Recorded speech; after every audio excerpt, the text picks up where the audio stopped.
কৰো যোৱাকালিৰ পৰা যোৱাকালি গোটেই দিন আমাৰ লগত আমাৰ দলৰ জ্যেষ্ঠ নেতাসকল জয়ৰেং ইংলেং ডাঙৰীয়া এলিস এনটিপি বাইদেউ আমাৰ জগত ইংটি ডাঙৰীয়া হিমৰান টিসু ডাঙৰীয়া ৰতন ইংটি ডাঙৰীয়া অশোক এৰণ ডাঙৰীয়া অগষ্টিন এংকি ডাঙৰীয়া সকলে একগোট হলো আৰু যদিও স্থানীয় বিজেপি আমাৰ লোকৰ সভাত যথেষ্ট বাধা দিবলৈ চেষ্টা কৰিলে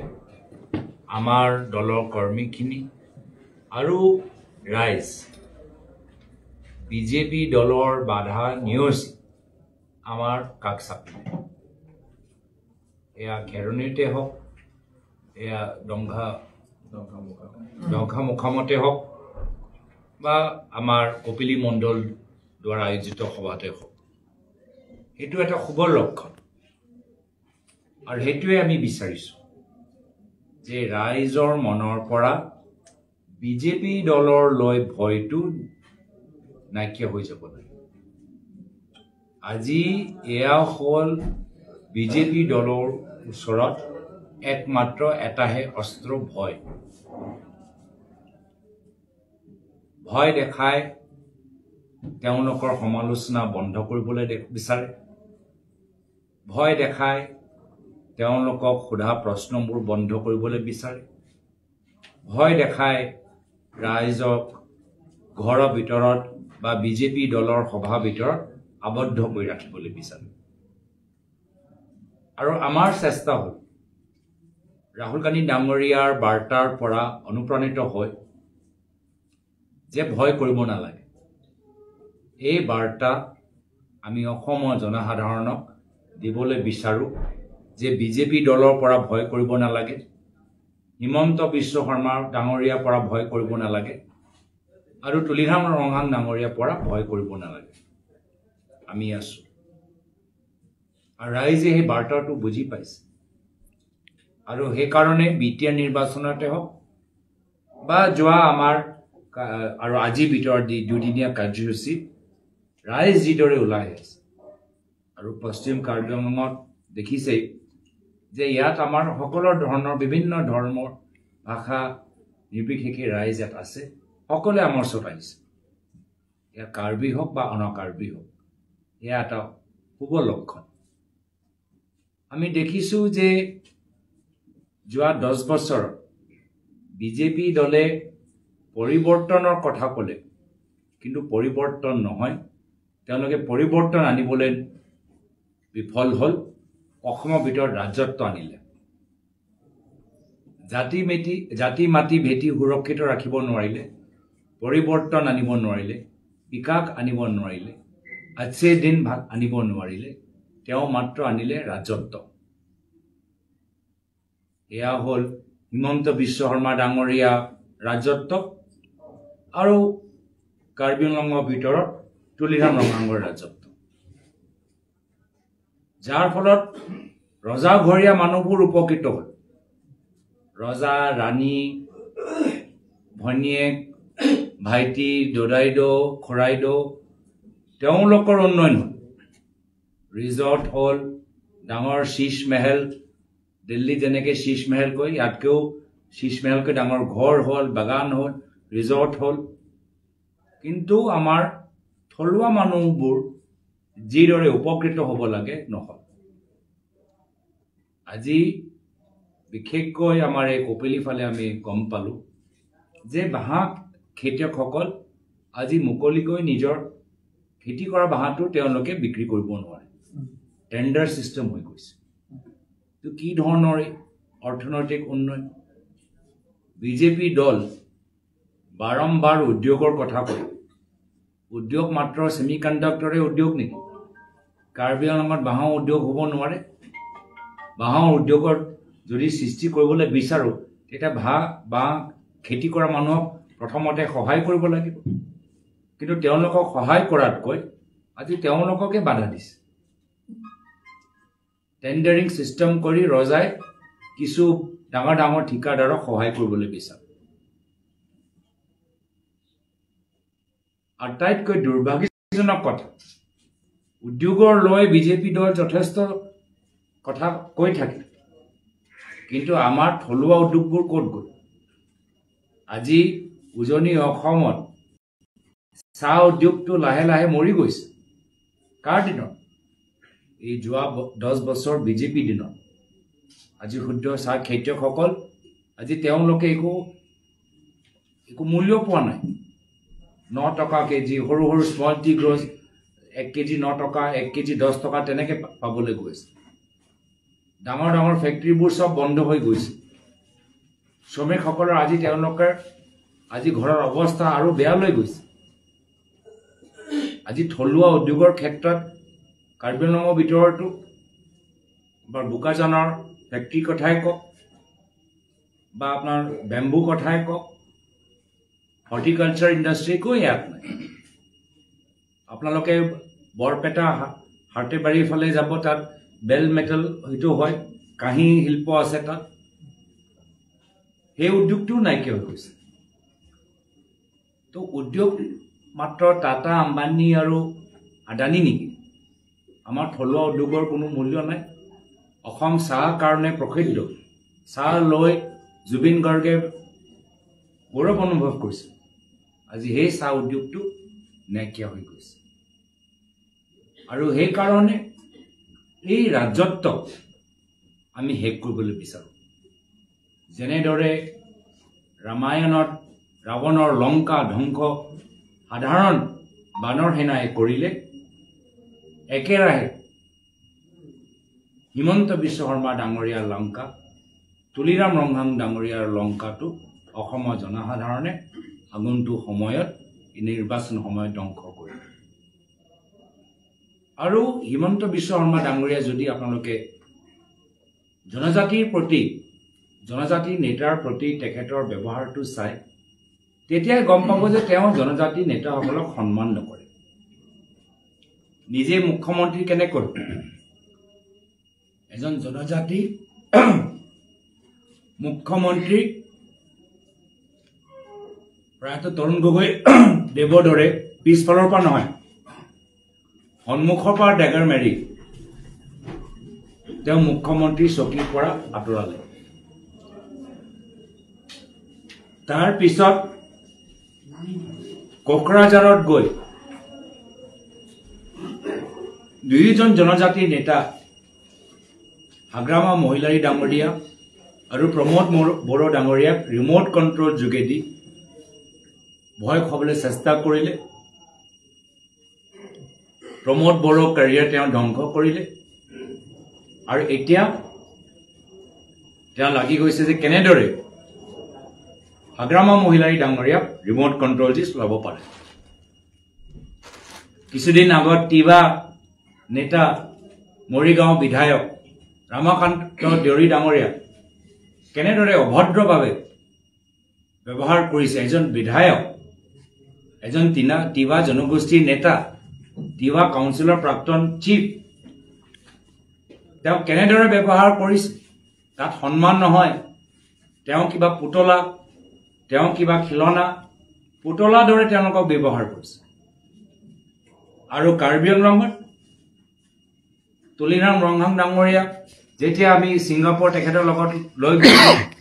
আমি বুজি পোৱা নাই মাত্ৰ তেখেতৰ সুটকেছ ধৰিবলৈ লৈ গৈছে সুটকেছৰ ভিতৰত কি আছে মই নাজানো মাত্ৰ সুটকেছ ধৰিবলৈ তুলিৰাম ৰংহাং ডাঙৰীয়াক ছিংগাপুৰলৈ লৈ গ'ল এইকাৰণে মিচিং হওক কাৰ্বি হওক বড়ো হওক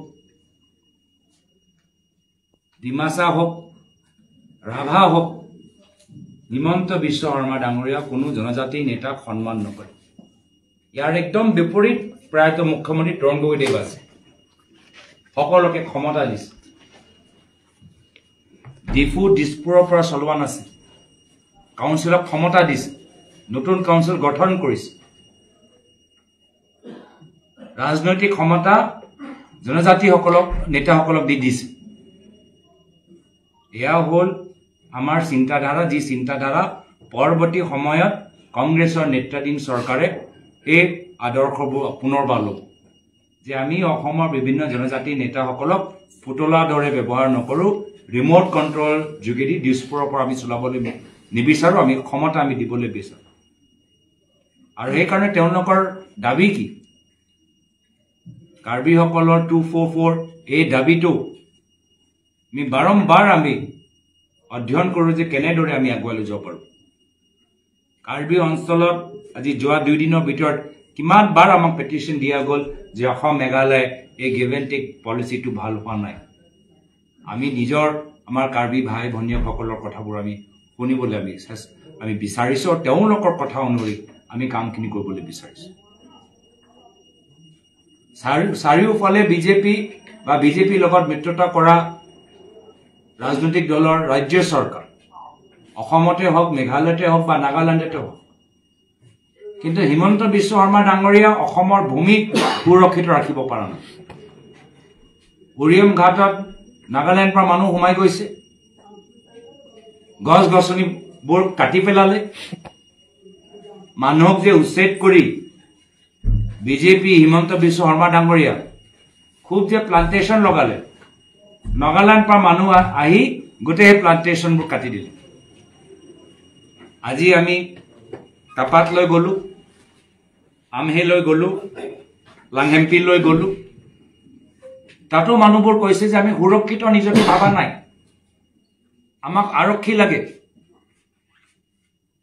আনফালৰ পৰা মেঘালয়ৰ পৰা যেতিয়া মানুহখিনি আহে মেঘালয় প্ৰশাসন আৰু আৰক্ষীবোৰ আহে কিন্তু আমাৰ লগত কোনো নাই থিয় দিবলৈ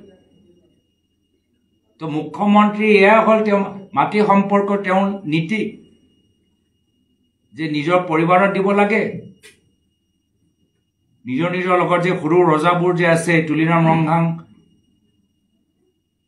ডিমা হাছাওতে দেৱালাং গালোচা তেওঁলোকৰ পৰিবাৰক দিব লাগে আদানীক দিব লাগে আৰু বাকীখিনি য'তে যাওক আৰু তেওঁলোকৰ গেঙৰ ভিতৰত কোন আছে অশোক সিংঘল ডাঙৰীয়া প্ৰথম হিমন্ত বিশ্ব শৰ্মা ডাঙৰীয়া পিছত 2 নম্বৰ হ'ল অশোক সিংঘল ডাঙৰীয়া আজি জুবিন ক্ষেত্ৰৰ কাষতো আমি দেখা বাতৰি শুনা পাইছোঁ ট্ৰাইবেল বেল্ট ব্লকত অশোক সিংঘল ডাঙৰীয়া আজি তেওঁ কেনেকৈ মাটি লৈছে আমি বাতৰিবোৰ দেখা পাইছোঁ তো এয়া হ'ল আজি বৰ্তমানৰ পৰিস্থিতি যে আমাৰ সীমা সুৰক্ষিত নহয় মানুহৰ লোকতান্ত্ৰিক সেই অধিকাৰ সুৰক্ষিত নহয় থলুৱা উদ্যোগ সুৰক্ষিত নহয় আপোনাৰ মুকলিভাৱে চৰকাৰক সমালোচনা কৰা সাংবিধানিক অধিকাৰটো সুৰক্ষিত নহয় আপোনালোকৰ সংবিধানৰ ভিতৰত উল্লেখিত যি আইনে জনজাতিসকলক সুৰক্ষা প্ৰদান কৰে সেইটো আজি তাৰিখত সুৰক্ষিত নহয় তো সেইকাৰণে আমি এই ৰজাসকলৰ অহংকাৰ আমি ভাঙিবলৈ গৈছোঁ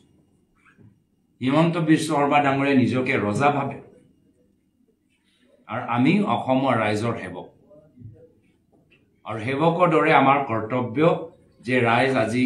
আতংকিত ৰাইজ আজি তেওঁলোকৰ পৰা শংকিত মনৰ পৰা শংকা আতংক আৰু ভয় আমি শেষ কৰিবলৈ বিচাৰোঁ আৰু আপোনালোকে দেখা পাব যে ৰাইজৰ মনত যি সাহস কংগ্ৰেছৰ বৃদ্ধি পোৱা শক্তি সাংগঠনিক ভেটি আৰু শক্তিশালী হোৱাৰ পিছত ৰাইজৰ যি মনৰ সাহস বৃদ্ধি পাইছে ক্ষমতা যোৱাৰ পিছত হিমন্ত বিশ্ব শৰ্মা ডাঙৰীয়া অসমৰ ভিতৰত অসমৰ ৰাইজৰ মাজত দেখা নাপাব ভয় কৰিব এটা লাইন আছে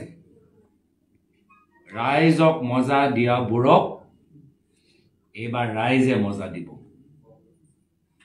আৰু সেয়াই হ'বলৈ গৈ আছে হিমন্ত বিশ্ব শৰ্মা ডাঙৰীয়া তুলিৰাম ৰংহাং ডাঙৰীয়া অহা বিধানসভা নিৰ্বাচনৰ ফলাফলৰ পিছত ক্ষমতাত এতিয়া গুচি যাব অসমৰ ভিতৰত নহয় ছিংগাপুৰত দেখা পাব এনেৰাই হৈ থাকিব যিহেতু অসমৰ ৰাইজে কৈছে আমাক ৰজা নালাগে আমাৰ নিজৰ সেৱক লাগে আৰু সেৱক হিচাপে আমি আগবাঢ়ি গৈছোঁ তো এইখিনি কথা আপোনালোকৰ সন্মুখত আমি দাঙি ধৰিলোঁ আৰু কিবা প্ৰশ্ন থাকিলে তাৰ উত্তৰ এটা কথা জানিব বিচাৰিছোঁ যে মুখ্যমন্ত্ৰীয়ে কিন্তু সদায় 10 তাৰিখটো এটা আছেই তেওঁ সদায় 10 তাৰিখটো তেওঁ কৈ অক্টোবৰ 10 তাৰিখ হ'লে এতিয়া জুবিন গাৰ্গৰ SIT ৰিপৰ্টত 10 তাৰিখে দিম বুলি কৈছে, সেইটোতো এটা কথা কৈছে। কিন্তু যিসকল মহিলাই ন্যায় বিচাৰিছে জুবিন গাৰ্গৰ, তেওঁলোকৰ অৰুণোদয় কাটিম বুলি মানে মুখ্যমন্ত্ৰীয়ে হুংকাৰ দিছে, যাতে তেওঁলোক নালাগে, বা মৰিগাঁৱতো সেইটো কথা ক'লে, হেৰিয়াতো ক'লে। গতিকে এই সন্দৰ্ভত আপুনি কি ক'ব? ৰজাৰ অহংকাৰ, ভয় দেখাবলৈ বিচাৰে। মহিলাবোৰ যদি কংগ্ৰেছৰ সভাত আহিবলৈ বিচাৰে, লগে লগে তেওঁলোকৰ চৰকাৰী আঁচনি কৰ্তন কৰা ভাবুকি দিয়ে, নিদিয়ে নেকি? মহিলা বাদ দিয়ে তেওঁতো বিধায়কসকলকে ভাবুকি দিয়ে কি যদি কাম হোৱাটো বিচাৰে আমাৰ লগত থাকক, নহ'লে কামটো নহওক। এইটো কি লোকতান্ত্ৰিক পৰিৱেশ? আধুনিক অসমত আমি এনেদৰে ৰজা সহ্য কৰিম নেকি? প্ৰশ্ন কৰা মহিলাবিলাক কংগ্ৰেছক উঠাই দিয়া বুলি কয়। এইখিনিতো সামাজিক মাধ্যমত চব ওলাই যায়, সামাজিক মাধ্যম সকলোৱে দেখিছে। মোৰ কথাটো ক'ত?